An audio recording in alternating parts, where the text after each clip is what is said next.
la ponencia desde aquí. Quiero agradecer enormemente esa invitación a este congreso sobre turismo consciente. Me gustaría preguntarles si somos conscientes de cuántas personas con discapacidad hay en el mundo. El año pasado la Organización Mundial de la Salud y el Banco Mundial presentaron el primer informe mundial sobre discapacidad, y en este informe se decía que en el mundo hay 1.000 millones de personas con discapacidad, de las cuales en torno a 110 millones, 190 millones, me gustaría quedarme en el punto medio, ¿no? Podemos decir que en torno a 150 millones de personas en el mundo tiene graves problemas para interrelacionarse con el entorno por razones de accesibilidad.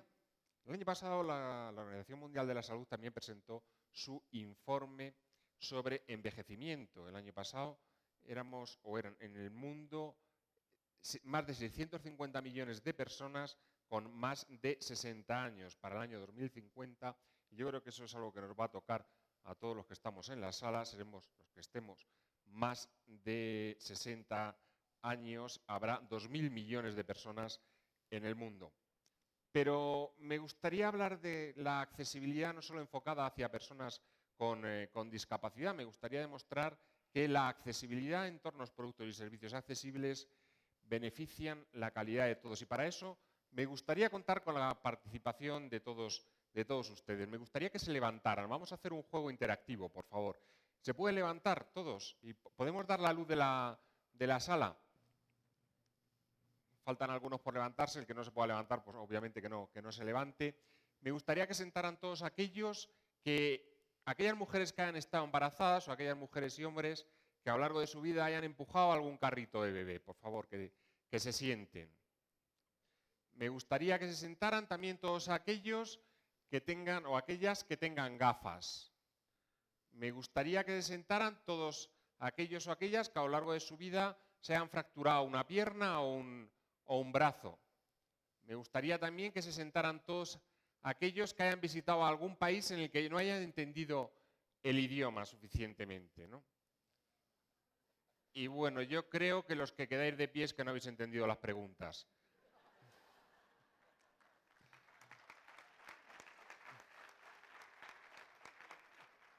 Con este simple ejercicio hemos demostrado que entornos, productos y servicios accesibles benefician a la calidad de vida de todos y cada uno de nosotros y, por supuesto, en la práctica del turismo también.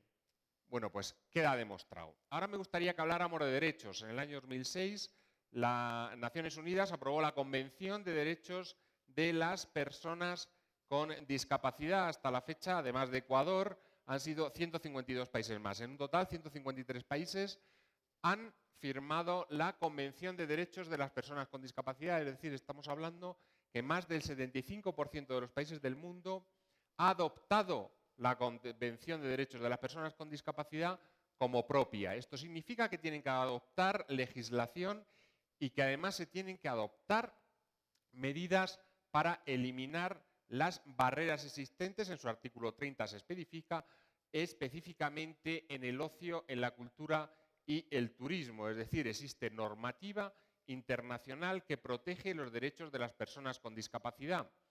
Asimismo, pues me gustaría hablar también de las recomendaciones de la Asamblea General de la Organización Mundial del Turismo, en el que habla de la importancia de la accesibilidad, del diseño para todos en el turismo. En estos momentos, desde la Fundación 11 estamos colaborando con la OMT para actualizar en cuanto a terminología y bueno, en cuanto a diseño estas recomendaciones generales. Pero bien, me gustaría que no pensáramos exclusivamente en derechos de personas con discapacidad o de personas mayores, sino que pensáramos también en términos de cliente. Vamos a analizar qué tipología de clientes somos, las personas con discapacidad o las personas mayores. Obviamente, de los 150 millones de personas que hablaba antes, que tenemos graves problemas de interrelacionarnos con el entorno, no todos vamos a tener suficiente capacidad económica como para practicar el turismo, aun siendo un derecho fundamental reconocido por la Organización Mundial del Turismo, el turismo, un derecho fundamental para todos, ¿no? Pero sí hay un número importante de personas que tienen capacidad económica para poder realizar turismo y que tienen mucho tiempo porque están en situación o sea, son pensionados, tienen una pensión, con lo cual no están en situación laboral. Personas con tiempo para viajar y que además pueden viajar de forma desestacionalizada, fuera de temporada alta. Además, en un estudio realizado por la Plataforma Representativa de Personas con Discapacidad en España en el año 2003, se decía que las personas con discapacidad somos muy fieles a nuestro destino ideal. En definitiva, nuestro destino ideal es un destino completamente accesible y que podamos practicar en igualdad de condiciones que el resto de los visitantes, del resto de turistas, practicar cualquier tipo de actividad, ¿no? Y además estamos dispuestos a pagar un poco más. Eso se establecía también, eso se arrojaba en este estudio al que hago referencia. Porque para nosotros lo verdaderamente importante no es el precio, sino que el destino sea verdaderamente accesible. O sea que en ese sentido sí creo que somos muchas personas en el mundo, tenemos derechos, pero además podemos ser unos clientes que ayuden a mejorar las cuentas de resultados de las empresas turísticas. O sea que en ese sentido yo creo que sí el trabajar para fomentar entornos, productos y servicios accesibles en el ámbito del turismo es muy importante. Sí me gustaría hablar de la Fundación ONCE. La Fundación ONCE y la ONCE, la ONCE se creó en el año 1938, al año que viene cumplimos 75 años. La Fundación ONCE cumpliremos 25 años el año que viene, o sea, para nosotros será un gran año, el año 2013, en el que trabajamos más de 134.000 personas, la mayoría de nosotros con discapacidad. Podemos ser el mayor empleador de personas con discapacidad en el mundo y desde luego somos una organización rentable. Uno de nuestros grandes objetivos es la accesibilidad y el fomentar a través de consultoría, asesoramiento y distribución de productos la accesibilidad. O sea que en ese sentido yo creo que sí somos una organización que podemos ayudar a cualquiera que esté interesado a mejorar sus infraestructuras turísticas. ¿Qué proponemos desde la Fundación ONCE? ¿Qué pasos creemos o entendemos que se deben de dar para mejorar esa accesibilidad? En primer lugar, promover una legislación suficiente. Cuando me refiero a la legislación suficiente, antes de ayer hablaba con una persona que me decía que la legislación sobre accesibilidad en su país es excesiva, es demasiado fuerte. Hay que tener cuidado con esto, ¿no? Con las legislaciones que si nacen son muy rígidas, pueden ser abocadas al fracaso porque no se cumplan. Y esto lo hemos vivido en España de hace unos años, en el que se propuso una orden ministerial del Ministerio de Fomento para la accesibilidad en la trama urbana.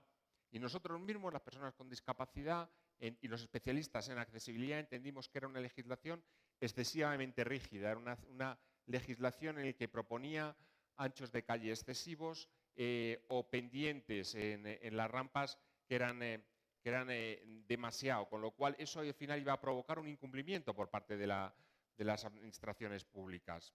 Por otro lado, una legislación excesivamente laxa también es negativa. Y esto lo hemos vivido en España. La primera legislación que habla de accesibilidad es del año 82. Es decir, cumplimos 30 años de la Ley de Integración Social de los Minusválidos, nombre ya completamente obsoleto. Y es hasta el año 2007 cuando no tenemos un régimen sancionador, no tenemos una ley de infracciones y sanciones. Con lo que hemos tenido muchísimos años una legislación incumplida, porque si se incumplía no pasaba absolutamente nada. Por eso se deben de promover leyes que realmente sean coherentes, que no sean excesivamente rígidas ni excesivamente laxas. El segundo paso que entendemos que se debe dar es el de la planificación. Planificar de una forma global, con un enfoque completamente holístico, teniendo en cuenta todos los elementos de la cadena de la accesibilidad a la que hacía referencia mi buen amigo Michel Trudel. Aquí en este ámbito de la planificación me gustaría hablar del trabajo que está haciendo el Gobierno de Uruguay a través de su Ministerio de Turismo en Colonia de Sacramento, en el que ha contado con nuestro asesoramiento técnico para desarrollar una planificación turística accesible en este municipio, teniendo en cuenta la cadena completa, es decir, el transporte, la información turística, los hoteles, la arquitectura, la trama urbana, los servicios de atención e información, es decir, todo tipo de elementos en los que estén interrelacionados y que puedan estar involucrados en esa cadena de valor del turista. En este sentido sí que es importante, me gustaría remarcar, y lo comentaba también Michel antes, el transporte. Para nosotros es importantísimo y a veces se nos olvida la necesidad de un transporte completamente accesible. En este sentido, sí me gustaría dar las gracias al Gobierno de Ecuador y al Ministerio de Turismo, porque el otro día cuando llegué al aeropuerto, cuando llegas a un aeropuerto y eres usuario de silla de ruedas, tienes varios momentos críticos. El primero es que te haya llegado la silla. No sería la primera vez en que llego a un destino y mi silla no ha llegado. En segundo lugar, una vez que ha llegado la silla, que la silla funcione. Los que utilizamos silla eléctrica a veces llega rota y no funciona.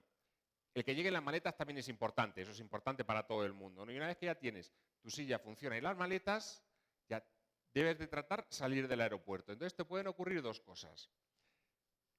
Que me ocurra como me pasó en mi llegada el pasado miércoles aquí a Quito, en el que fue el mejor recibimiento que he tenido nunca, y he viajado muchísimo por razones de trabajo, en el que me estaban esperando pues, una comitiva de personas del Ministerio de Turismo, 4 o 5 personas, 2 o 3 de ellas mujeres además guapísimas, que me estaban esperando con una rosa maravillosa y un autobús entero para mí. O sea, me parecía aquello excesivo. Voy a reconocer que me sentí importante, desde luego, que yo me halagó muchísimo.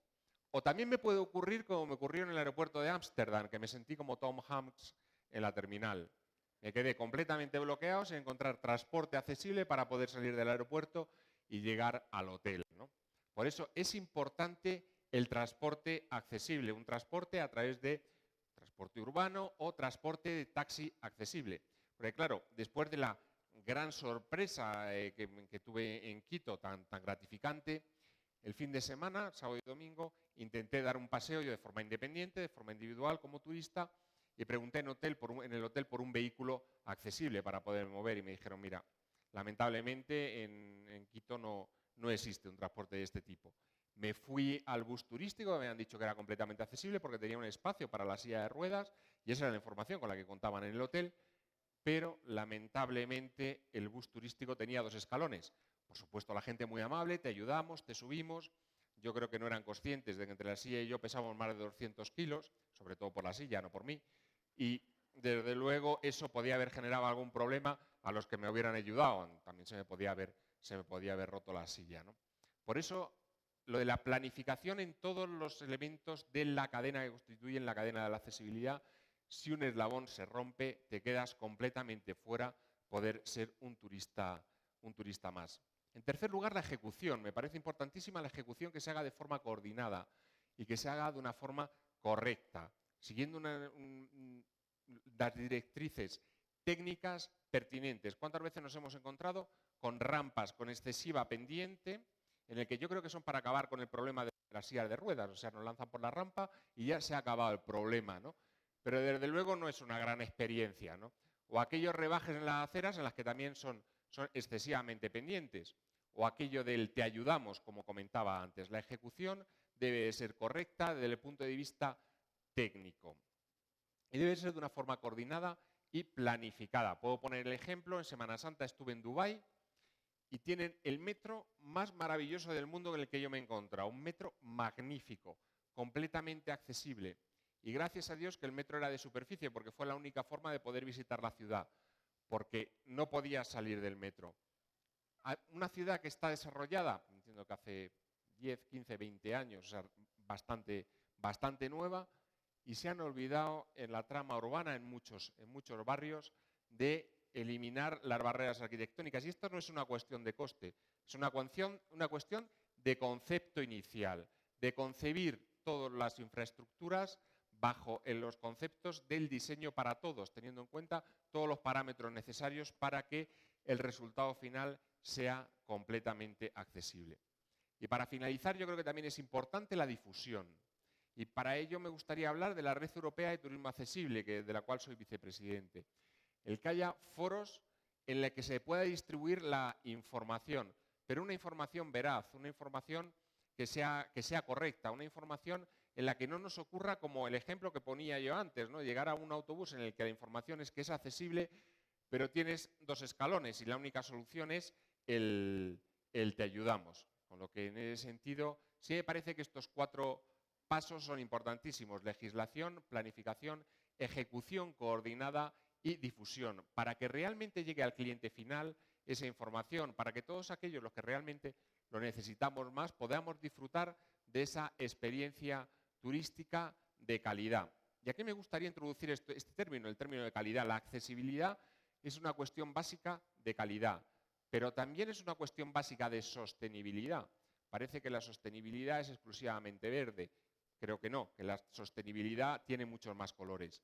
Y desde luego una infraestructura que no es accesible no es sostenible, porque al final tendrá que ser cambiada por razones de legislación, por demanda de los clientes, por denuncia de las personas con discapacidad, con lo cual esa sostenibilidad quedará completamente vulnerada.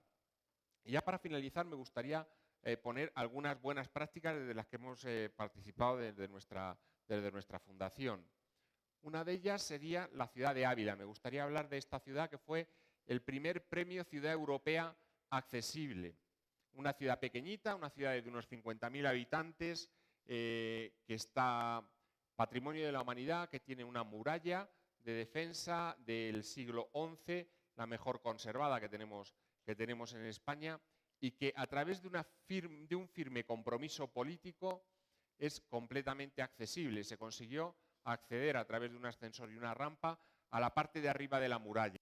Aquí se ha demostrado que el patrimonio y la accesibilidad no son enemigos, como nos han dicho durante muchísimo tiempo, que infraestructuras protegidas de patrimonio no podían ser accesibles porque no podían ser tocadas. Esto, desde luego, lo hemos visto también aquí en Quito, un casco histórico patrimonio de la humanidad bastante importante y bueno, con ciertas condiciones de accesibilidad que bueno, que ha dado su desarrollo, pero que se está trabajando en ese sentido, ¿no? Y desde luego Ávila, para llegar a ser la primera ciudad europea accesible, lo ha trabajado de una forma holística, teniendo en cuenta el transporte, teniendo en cuenta la comunicación sensorial, teniendo en cuenta todos los aspectos necesarios de la trama urbana y de la trama arquitectónica.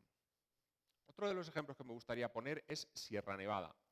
Sierra Nevada es una de las más importantes estaciones de esquí en España y es completamente accesible, teniendo en cuenta no solo las infraestructuras hoteleras, el acceso a las pistas, sino también han adquirido material para que personas con discapacidad puedan practicar el esquí. Se han formado también a monitores para que puedan dar clase a esquiadores con discapacidad.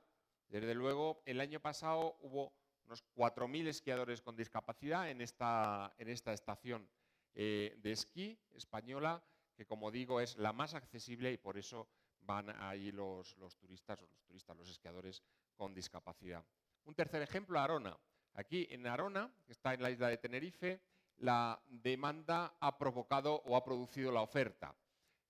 ¿De cuándo surge el desarrollo accesible de la oferta turística en Arona?